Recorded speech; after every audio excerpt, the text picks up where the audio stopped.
Go on alone.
the other David, David 1 and David 2.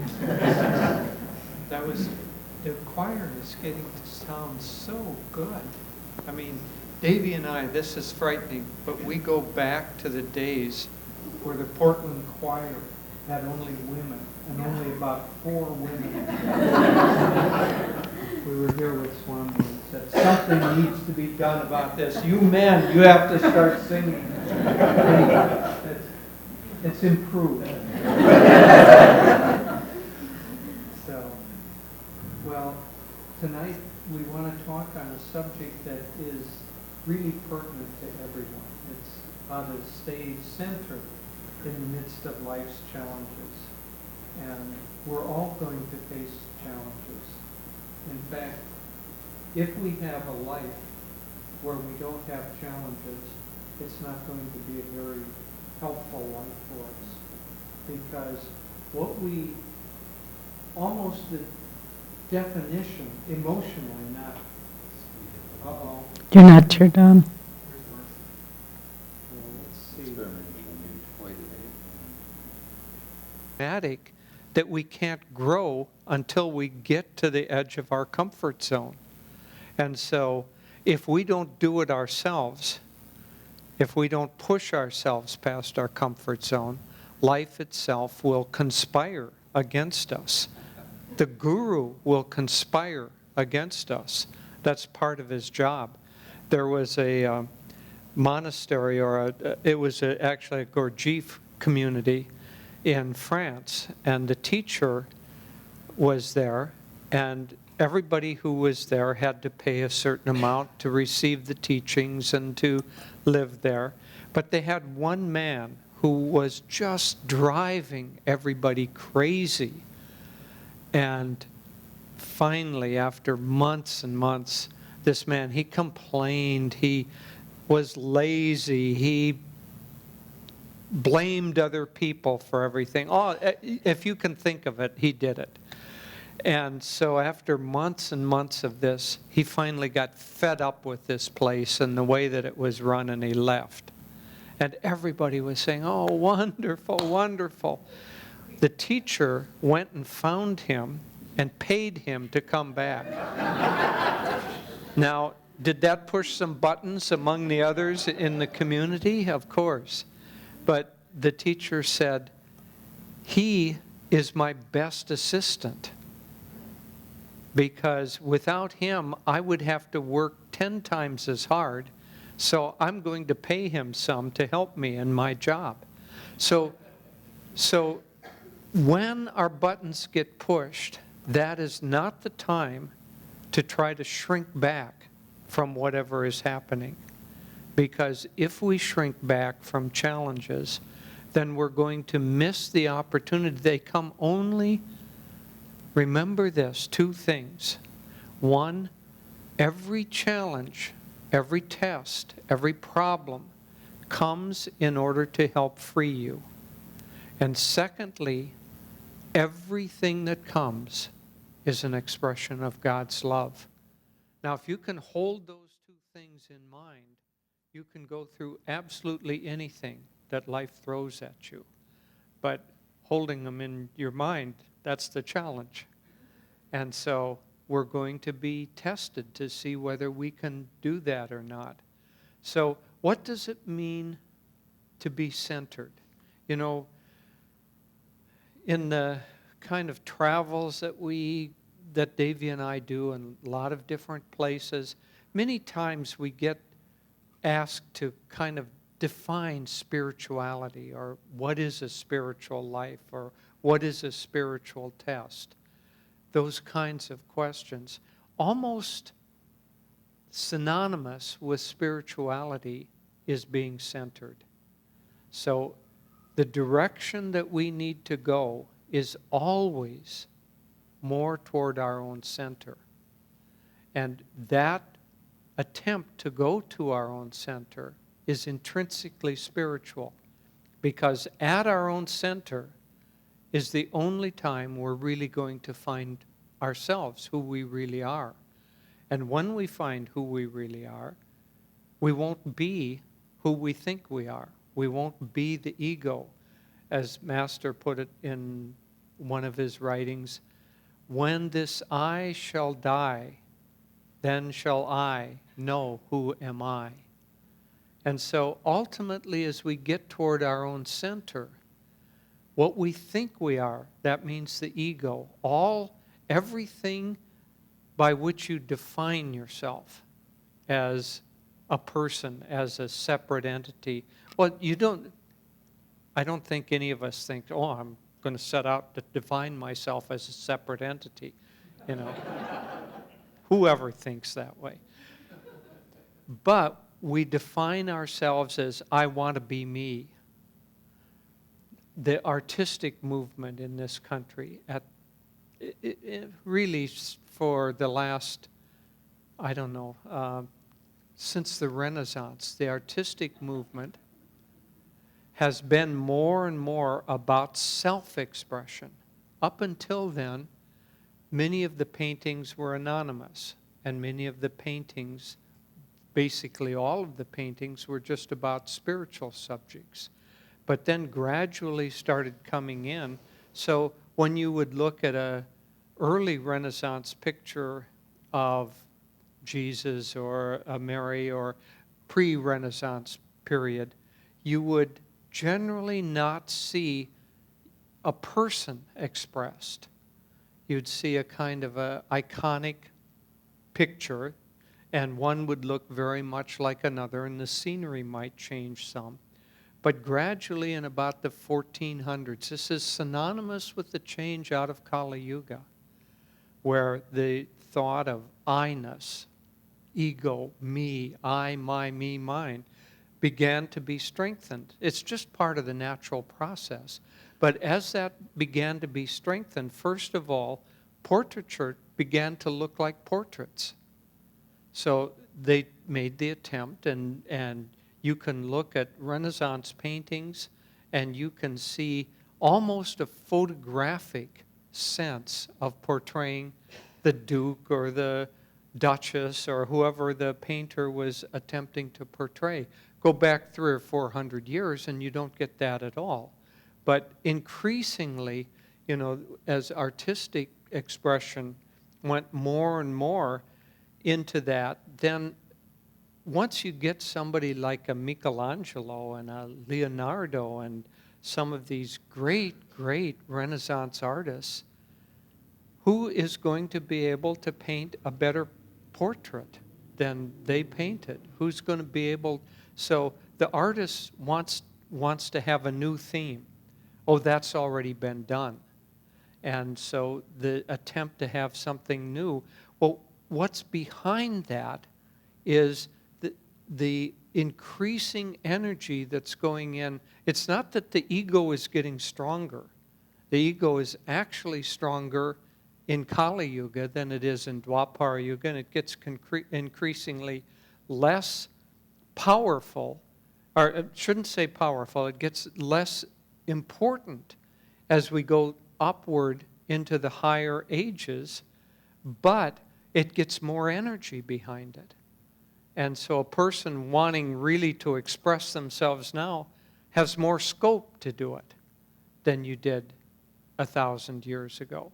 And so that scope, the age that we're in, that scope of trying to have your own self-expression, your own way of doing things, until now, artistic expression isn't so much about expressing what I really want to express.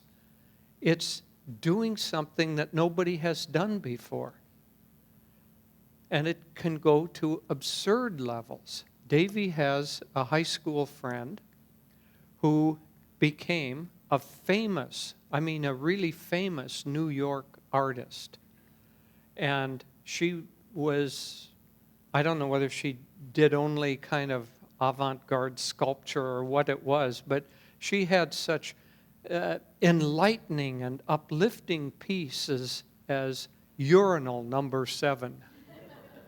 And it was a urinal, and it was the 7th in a series of them. And so Sherry Levin Sherry Levin became famous because it isn't about her trying to express something from her own center. It's her thinking, what has never been done? What will seem outrageous? And so, at any rate, without continuing down that lane, we're in an age that by and large automatically accepts the fact that the more of myself, the more egoic expression, the more individuality I'm able to put into something, the better it is.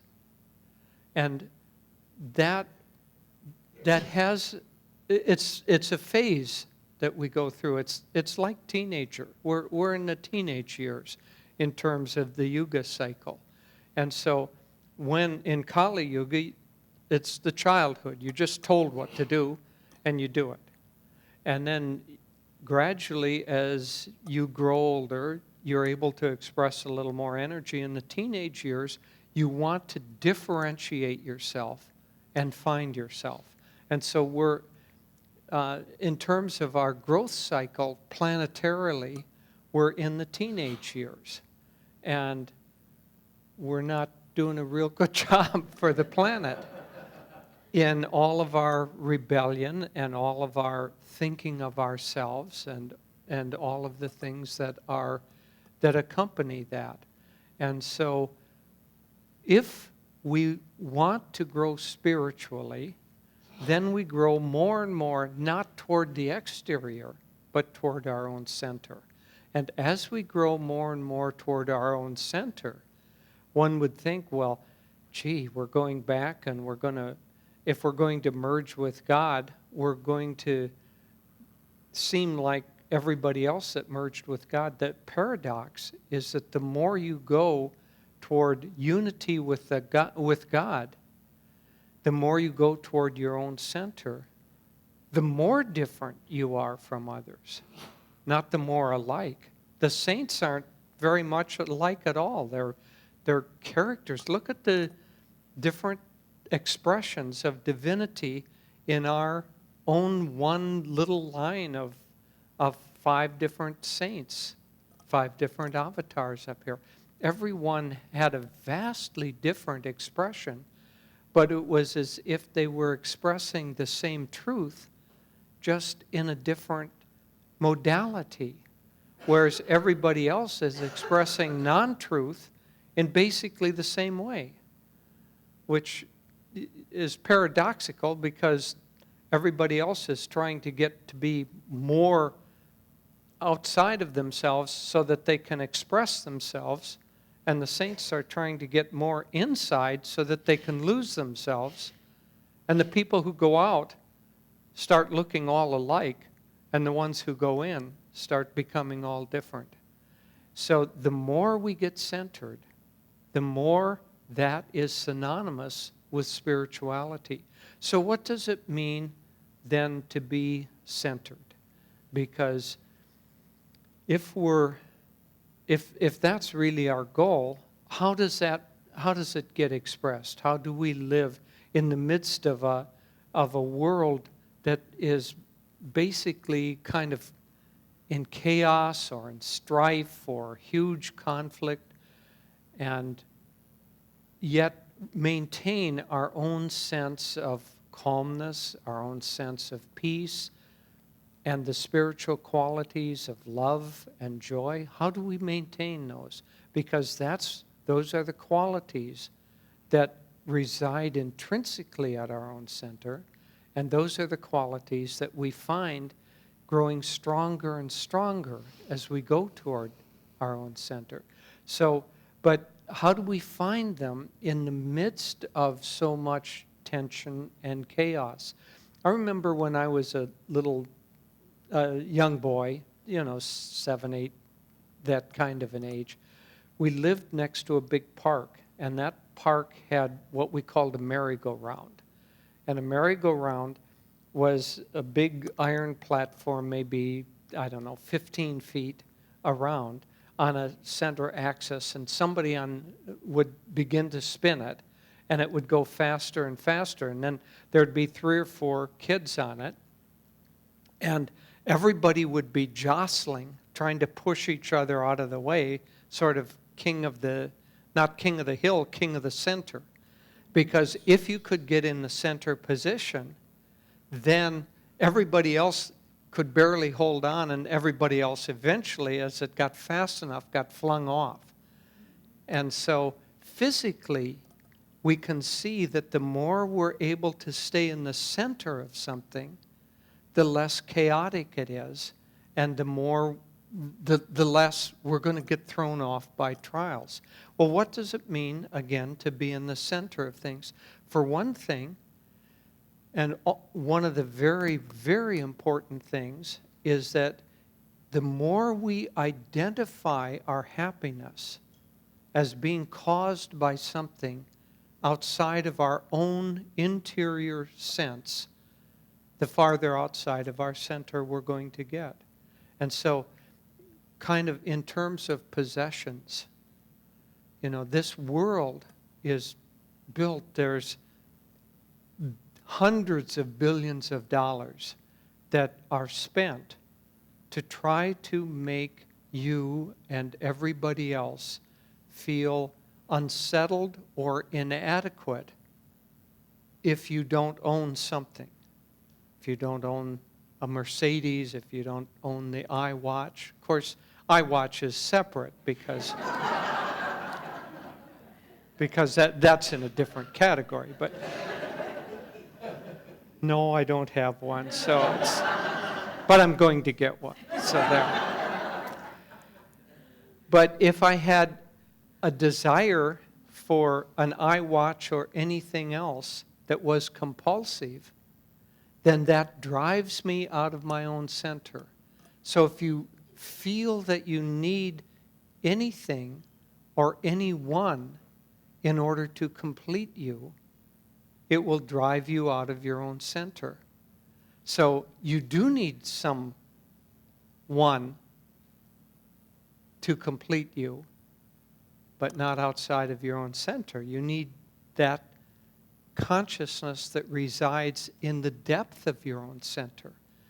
And it isn't that you need it because you already have it, but you have to realize that you have it. That's why Master called it the church of self-realization, not the church of God-realization.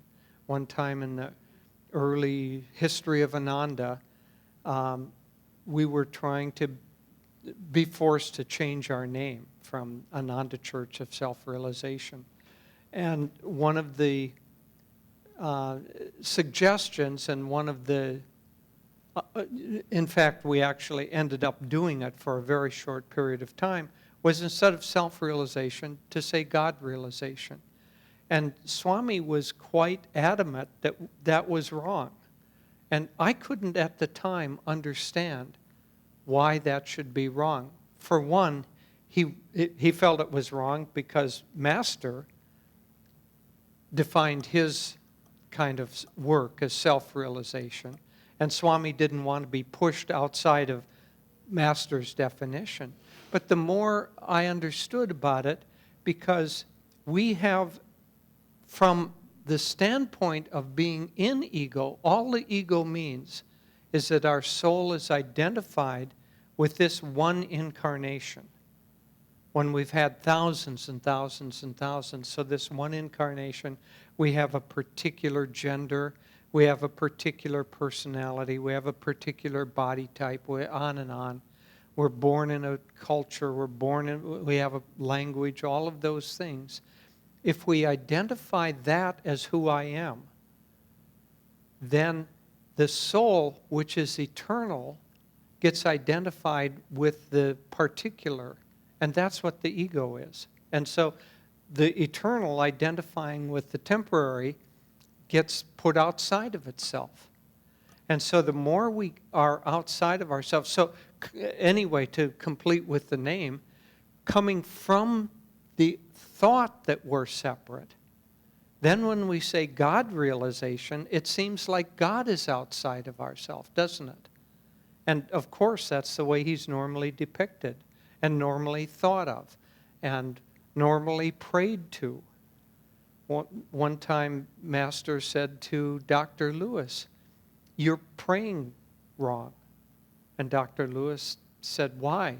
And Master said, pray from the inside of God, not the outside of God.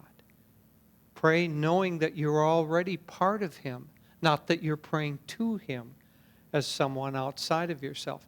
And so if we're coming from the standpoint of ego, to say God realization is philosophically incorrect because it makes it seem like we're trying to achieve something outside of ourself. Whereas self-realization, well, you understand from the very word itself that it's yourself. And so that slight change philosophically is both interesting and important. So as we begin to get more and more centered, then we have to try to get to the point where we don't identify anything as needed in order to complete ourselves. There's no possession that we need to have. I know this goes against the advertising world.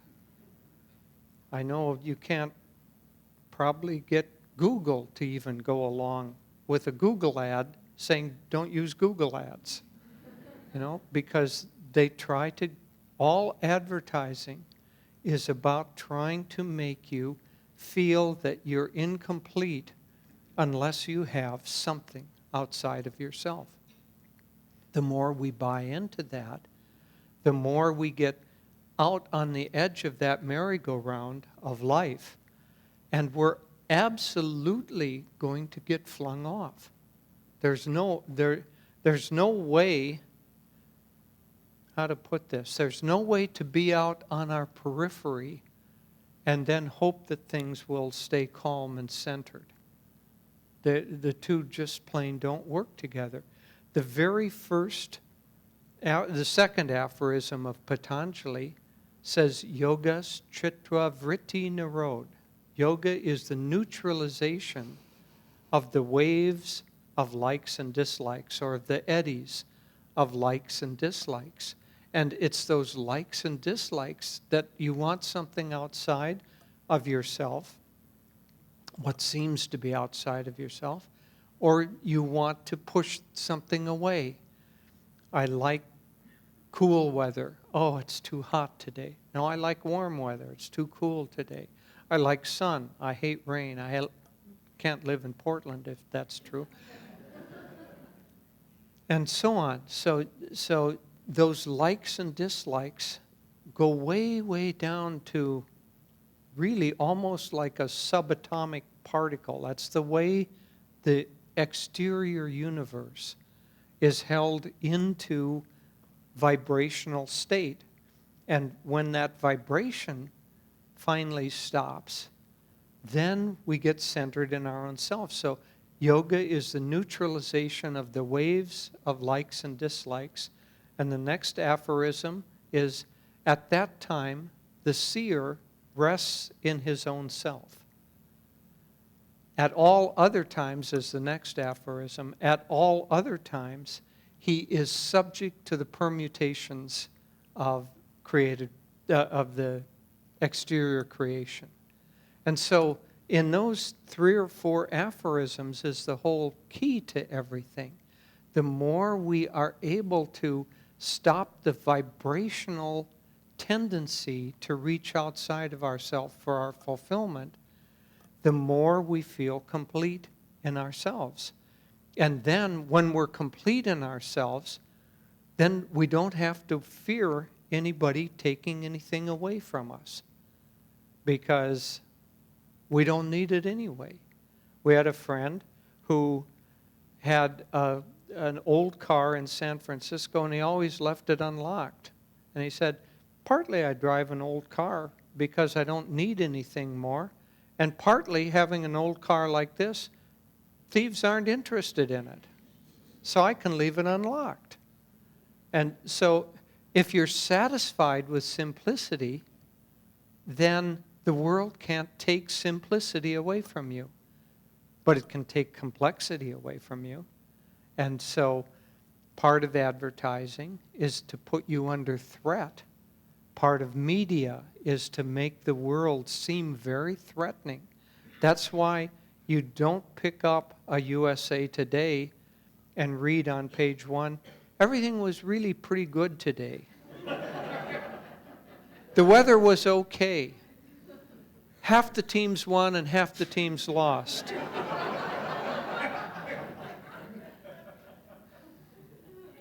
See page 7 to see how pleasant it was in Pleasantville. You know, they aren't going to sell any newspapers that way, and since we're in the age of greed, of the merchant in terms of yugas, everything is driven by financial results at this point. And so they have to make you feel frightened or unsettled or anxious so that you will be able to be in a state of sufficient unsettledness to have to look at the news all the time. Saw a billboard in Los Angeles. We're driving along, and it was a billboard for, I don't know, some like Yahoo or something, or some internet news site. But there was a fellow sitting there reading a newspaper, and he said, "Honey, this is all about yesterday's news," reading the newspaper.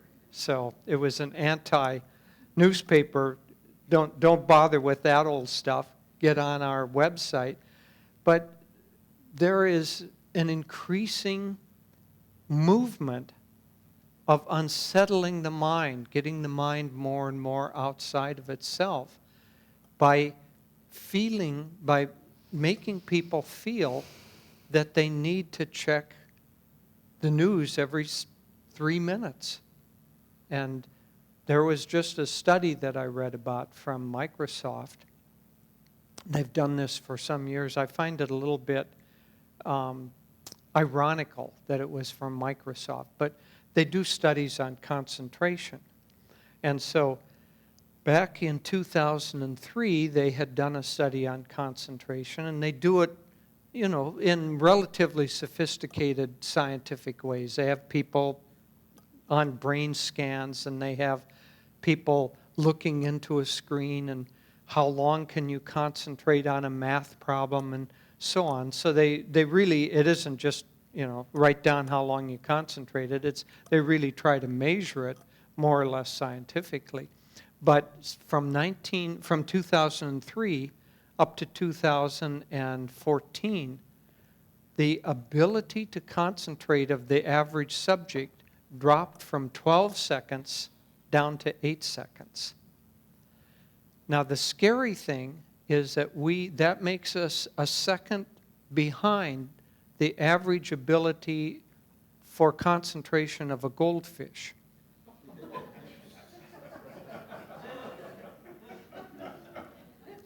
Well, partly is because they haven't figured out how to give goldfish smartphones yet. And so they checked the factors that drove this increasing decrease of ability to concentrate. And it was how much social media you're connected to, how many electronic devices you have, and most especially, how many you use at the same time. And so the more, there's a whole societal development, a drive to push us outside of ourselves. And so when we come to the spiritual path, it's really all about getting back inside of ourselves. And so that's why we come to things like the practice of meditation. Meditation is meant to be a tool. It isn't the end in and of itself, but it's a tool to allow us to still the mind and still the heart sufficiently so that we can begin to see more deeply into our own self. What do we see when we look there? We see the same qualities that have typically been expressed as the different expressions of God, the different qualities of God. We find joy. Intrinsic joy resides in your own heart, and it's there right now as powerfully as it will ever be, but it's obscured by the restlessness of consciousness. And so you don't have to find joy, you have to get rid of restlessness of consciousness to perceive self, in this case, not self-realization, self-joyfulness. You'll find your own joy at the center of your own self, but as long as your energy is, and my energy too, all of us were working at it. So as long as our energy thinks that we will find fulfillment or happiness or joy outside of ourselves, the more we're subject to the permutations of the world that will always take things away.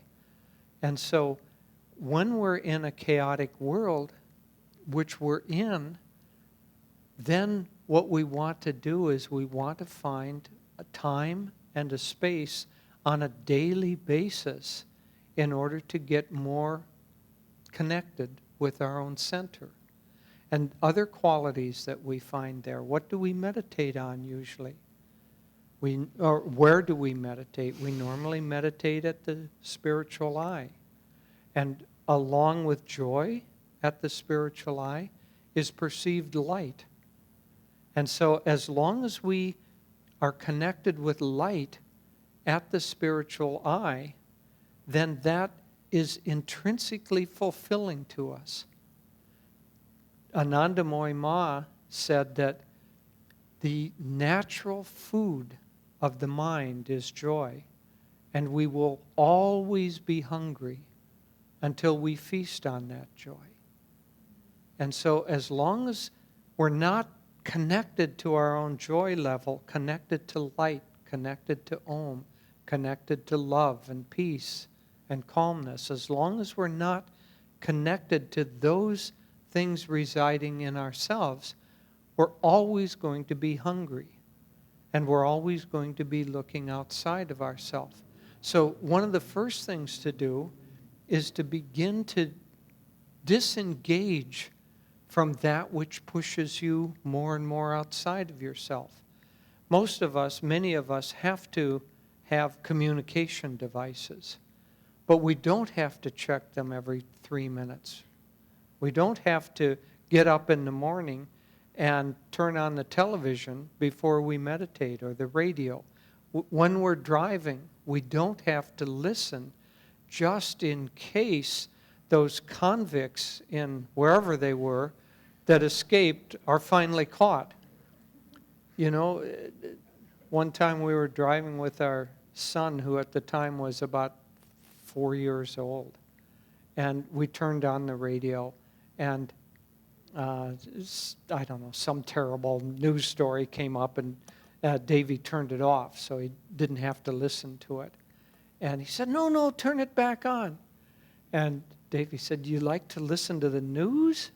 And he says, yes, I like to listen to the old men going blah, blah, blah. So the next time you feel compelled to get into the news, it's the old men going blah, blah, blah. And that's really all it is. And know that they have searched the world to find, out of 10 billion stories, they have gathered the 100 that will make you most unsettled and most outside of yourself. And so the more we subject ourselves to that kind of a drive, the farther outside of ourself we get. So Master said the counter action to that is simple living and high thinking. Just meditate a little, be with friends who are upwardly minded. If you're going to listen to something that calms and centers you. That's why listening to Swami's music which helps produce that effect. Instead of riling the emotions, instead of unsettling the mind, it brings you more and more into your own center, chanting, bhajans, all of the spiritual path. If you pull back and look, everything in the spiritual path is going to help you become more centered, because that is what the spiritual path is. And so the more centered we become, the more spiritual we become. The more spiritual and centered we become, the less anything outside of us can affect our own level of happiness and joy. And so the more we get centered, the more we are able to withstand any pressures that come, and realize that everything that comes that seems bad or difficult or a test or your button is getting pushed is coming from God's love to help you learn that whatever it is that you think, whatever you're attached to that is causing the test that is getting taken away from you, is you're only attached to the chains that keep you bound. And so God is taking those chains off, and we're saying, no, no, no, don't take those. Don't take that. Not my car.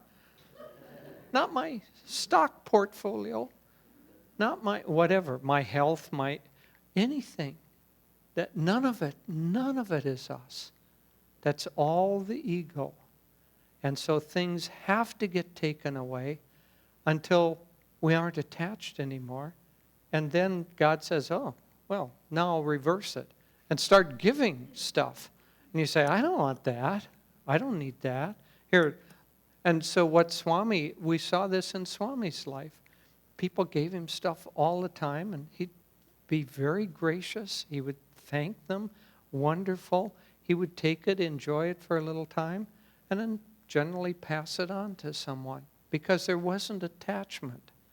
And there wasn't attachment in any of these masters.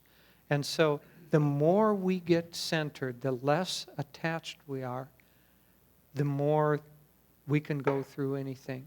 I'll just end with the line from Master's beautiful poem, God, God, God.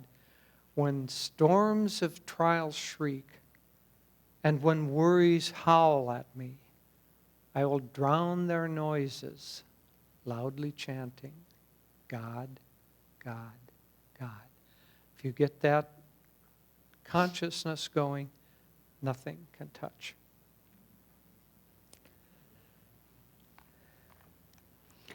Well, good evening, everyone. I'll also share some thoughts. Today, a friend of ours sent us a very interesting picture that a friend of ours from India. And, you know, our great gurus, Master and our line of gurus, brought something to the West that is unlike anything that we have seen in modern history. The science of yoga has existed for uncounted years, thousands and thousands of years. But when you go to India, by and large, yoga is something that is relegated to the ashrams, to the Himalayan caves. It's not a part of daily life. It's something very removed. There's a lot of devotion in daily life, and people have their little puja rooms and they worship their image of God. There's a great devotion and love for God. But by and large, the science of yoga is not practiced in common life, daily life. And what our line of gurus brought to the West, I should say, was something unique. Techniques that could be practiced by ordinary men and women who go to work, who have raising families, who have responsibilities. And this was, when you read Autobiography of a Yogi, it's so the chapter about Babaji materializing a golden palace in the Himalayas, where that very crucial point where Babaji is giving Lahiri Mahashaya the science of Kriya Yoga, and he says, only give this to qualified aspirants who are willing to renounce everything. And Lahiri, knowing it was a change of ages, said to the great Babaji, Mahavatar Babaji, can't you relax those restrictions? And the lives of common men and women everywhere so desperately need a technique to be able to deal with the complexity of modern life. And Babaji said, God has spoken through you, so be it. And because of that moment, this great mission to the West began way before Master came to America. But what he brought, and he said he brought to the West the cream of the science of yoga. And so those of us who have had the extraordinary blessing to be drawn to this path, to receive these techniques, to practice these techniques, and to really make them the core of how we relate to the world. It's not as though we cut ourselves off. It's just picking it up from a different perspective. And it's really a revolution. And I started off saying a friend of ours from India just sent us a picture, an email today. You know, the current Prime Minister of India, who's a remarkable man, Prime Minister Modi, he came to the West. He visited Obama in Washington and New York, and they were like kindred spirits. And he had the UN, Modi had the UN declare an International Day of Yoga, which is coming up June 21st. And throughout our centers in India, we're offering free Hatha yoga classes all day long. And in fact, our center up outside of Delhi was just contacted by the local police department to ask if they could bring their families to come to this International Free Day of Yoga. But the picture they sent is President Obama. This is on the website. If you type in International Day of Yoga, you'll get to their website. There's President Obama holding up a picture of Master. And it's, what that does is validates what we have been doing. We're not just a bunch of weirdos withdrawing from the world and talking about Kriya Yoga and the golden palaces and all that. This is mainstream. It's people saying there is something of value for daily life in what these teachings are. And why? Because the complexity of modern life is, you look at the quality, the rise of diseases, of suicides, of use of, antidepressants, all the symptoms of a society that has totally lost its center. And here comes these great masters to say, we're not bringing you esoteric stuff that isn't important to your daily life. We are bringing the antidote for the poison of the pace and complexity of the world we live in. Take it seriously. It's not just something like a nice little hobby. I remember some years ago when we were living at our ashram in the Bay Area, we were teaching a meditation class at a local church. And I was sitting outside signing people up, and Jyotish was in the room. He was going to give the class. And some women, I guess they were members of the church, very well dressed. It was a church in a nice neighborhood in San Francisco. They came up and they said, "Oh, what's this class?" And I said, "Well, this class that will be starting tonight is a series on meditation."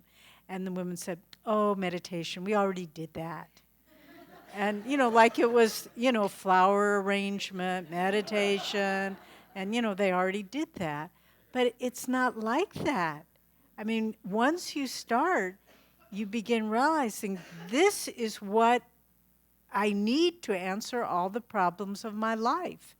And as our theme tonight is how to stay centered amidst life's challenges, well, let's start from a real basic question. If I was walking in the door and I was new to all this, I would say, why do you want to stay centered? in the midst of life's challenges. I like the roller coaster. I like, oh my gosh, did the convicts escape? Oh, this is so exciting. And, so why do we want to stay centered in the midst of life's challenges? That's a really good question. Because it's, in a certain sense, it's more fun not to be. It's a lot more fun just to always be reacting, and we all know people like that. But we stay centered. The reason I think that it's important to stay centered is the world is time that we live in. We think of time as an objective reality. A second lasts this long, a minute lasts this long, week, day, or day, week, month. But time is subjective. When you're having a really good time, it goes by fast. When you're having, I don't know if you've ever had this experience. I did as a young person. I was driving in a car. I wasn't driving, I was a passenger. But we hit an icy spot, and the car went into a spin, and it veered off the road. It was a icy, wintry day in St. Louis, Missouri.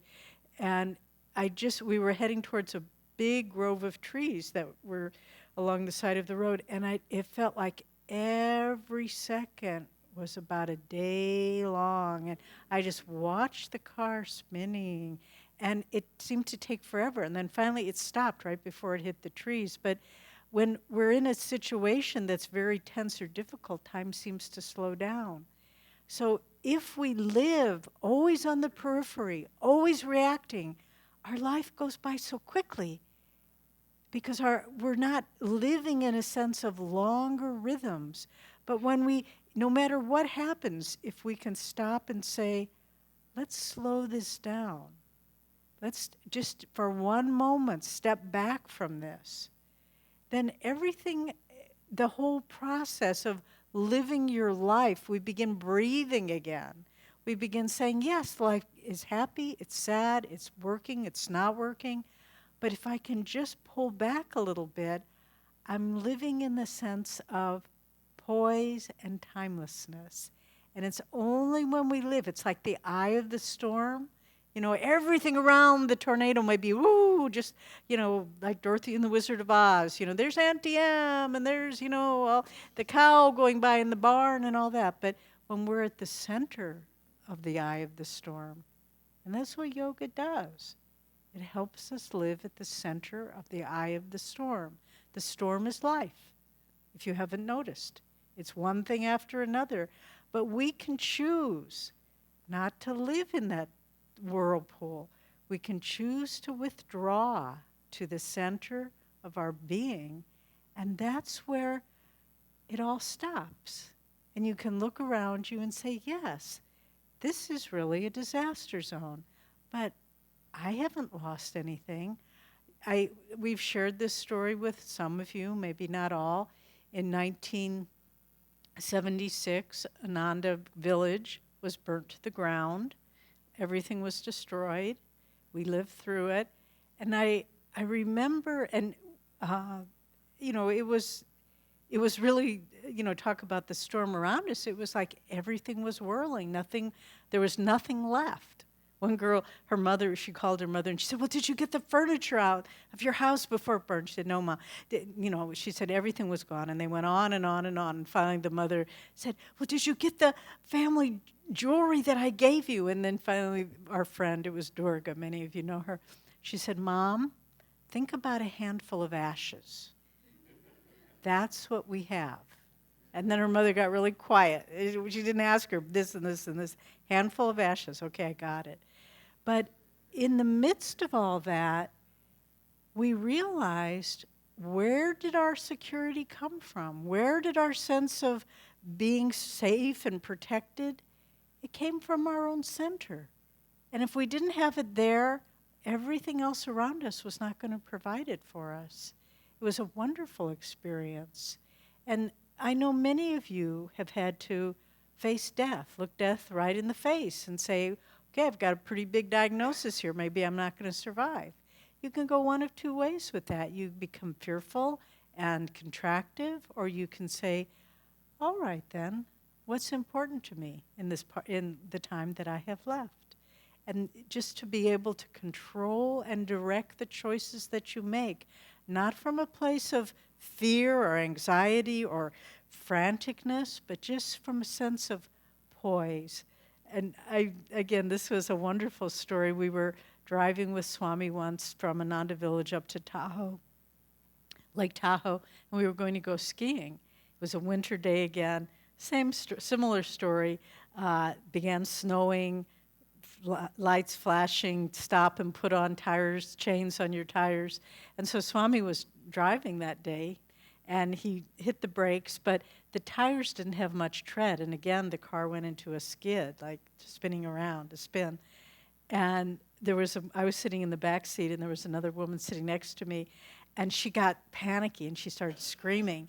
And she said, "Swami!" And the car spun around and spun around. Then it crashed into a bus that was parked along the side of the road. And after the bus crashed, and nobody was hurt, but we just sat there for a moment, Swami turned around and he said, "What?" And in that one sentence, or that one word, I knew he'd just been centered through the whole thing. He was just responding in that moment.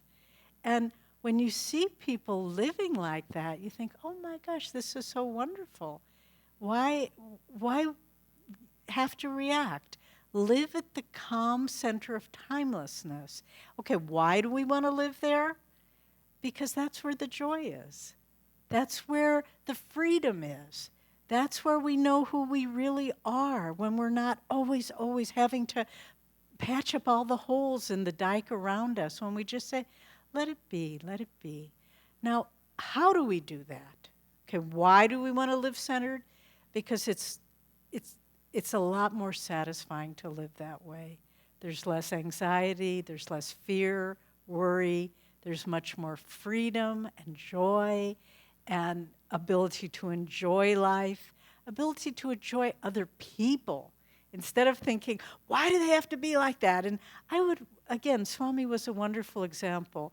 I think in retrospect, when I look at him, the people he interacted with, I think in large part he interacted with people that were very difficult for others to get along with, because he was trying to model to us, you don't have to react to people, no matter how outrageous they are.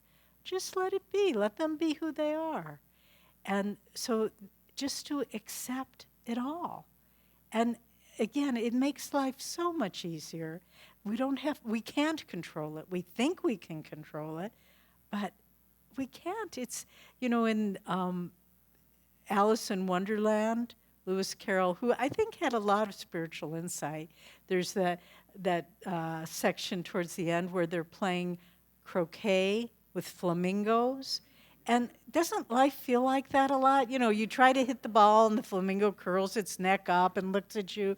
And it's just like, this isn't what I thought it was going to be like. I thought it was a lot more predictable and than this. But it's not predictable at all.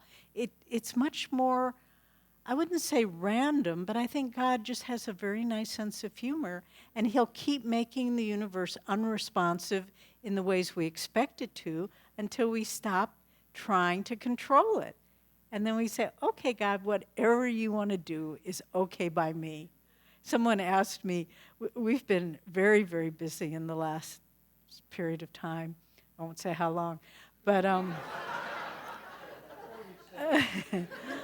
but I went into our little market at Ananda Village on Wednesday, and our wonderful friend Gopal Sims is the manager there, and he looked up at me with a beautiful smile, and he said, "How is life treating you well?" And I just said, "I'll just say God knows what he's doing." That's all I'll say. But it's such a nicer, you're free in that. So why we want to be centered? How? How do we do this? Because, yes, obviously meditation, that helps you tune in to that center of your own being. And once you start tasting that, you think, this is really nice. I'd rather be here than outside. I'd rather just be safe in the fortress of my own, the peace and joy of my own being than trying to always fight, work my way through the storms of external reality. But how do we do it? Meditation helps us get centered, but there are also other things we can do. I think it's important to really try to work with this sense of time, have longer rhythms. Often when I've been going through a difficult period in my life, I'll think, okay, but this is just a little part of a very nice life. I can live through a week or a month of this. I remember when we first started our work in Assisi, Jyotish and I and a small group of us went over there. And now we have a beautiful international community. But in the beginning, it was 6 people who didn't speak any Italian, who had no money, who were living in a freezing little house that didn't have heat. And it was not an easy period. It was tapassi. It was self-sacrifice. But I remember at one point, I started feeling depressed. And I'd wake up every morning and I think, I'm feeling kind of down, but I've gone through worse periods in my life. And then some days went by and I thought, you know, I'm feeling kind of down, but I think I've gone through worse periods in my life. And then one morning I woke up and I thought, I'm feeling really down, and I think I'm breaking new territory here. I don't think I've ever been this down. And then I realized, okay, time to take yourself in hand.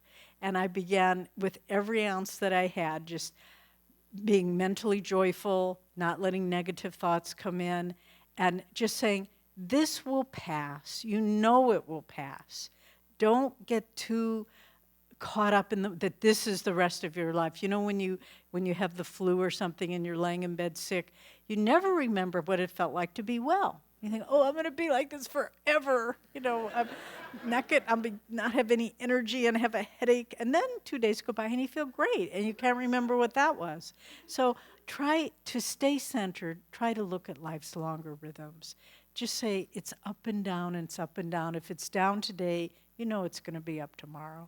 So just try to move past that moment. Even with physical pain, you know, sometimes it gets intense. And if you can just say, okay, Swami used to do this when he would go to the dentist. He didn't like to take Novocaine. And so he would say, they'd be drilling, or one time he broke a tooth and the nerve was exposed. And he just would sit there in the dentist chair, and he said the dentist would be sweating. But he would just be thinking, you know, this hurts now, yes, but why? I feel a sensation. Why identify it as something that I don't want? We can call it pain or we can call it a sensation. So that ability to detach from the difficulties of the moment, it's so important. Just to say this will pass, there'll be a light at the end of the tunnel, because this is what life is. It's alternating pain and pleasure, light and darkness. So and honestly, when things are going really well, I encourage you to do the same. Say, this is really a nice day, but who knows what tomorrow brings. Let me just be contented in myself and not be attached to the day, not be attached to the good or the bad, but just say it all is shifting. But what is constant? The peace of our own self. That's all that's constant. That's all we can hold on to. So live in longer rhythms. Return always to that sense of centeredness. Try to project a sense of, I move through, of non-attachment, of freedom. Whatever happens, there's a great saint of India, Ramakrishna, said that we should live in this world as though we were maid servants in the rich man's house. We go to his home every day, we clean and do our chores, but then at the end of the day, we go home and we leave all that behind us. Well, that's a metaphor for the inner life.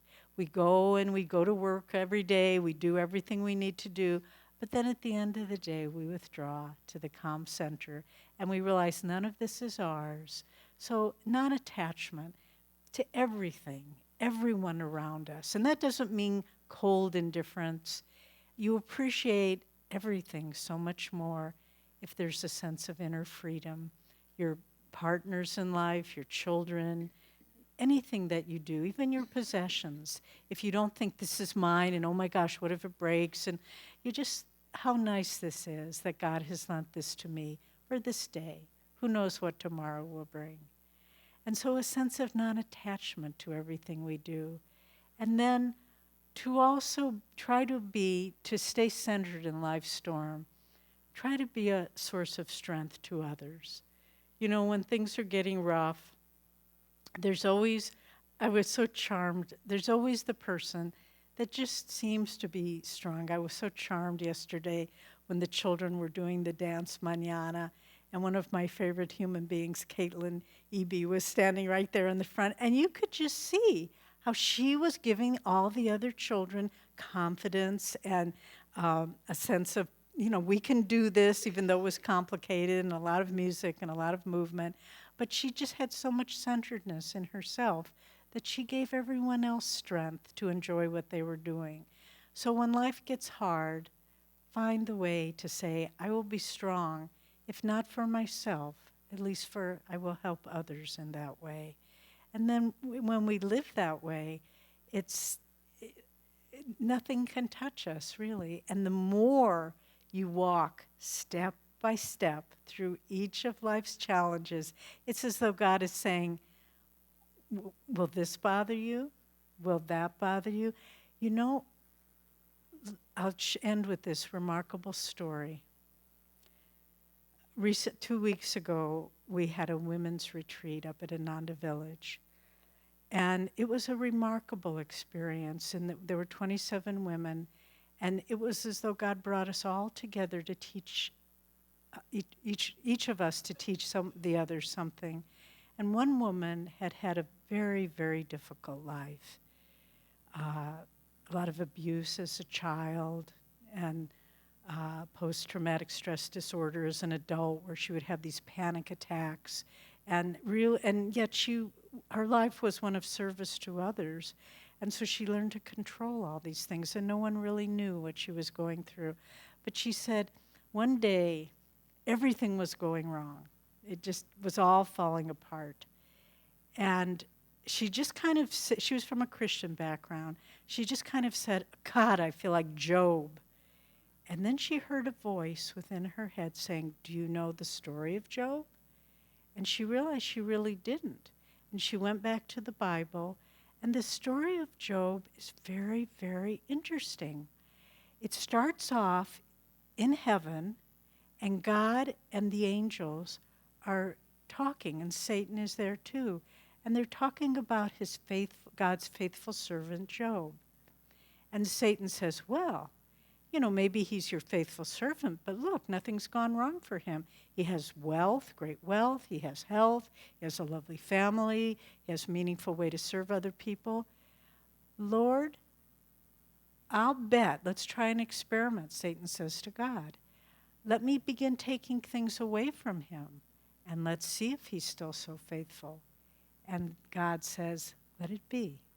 And so first, Satan takes away Job's health, or his wealth, I think. He was a rich man. He lost everything he had. Still, he was a faithful servant. And then one by one, his health, his family all dies, or seemingly they're lost. And then there's a fourth thing. And yet, Job never loses his faith.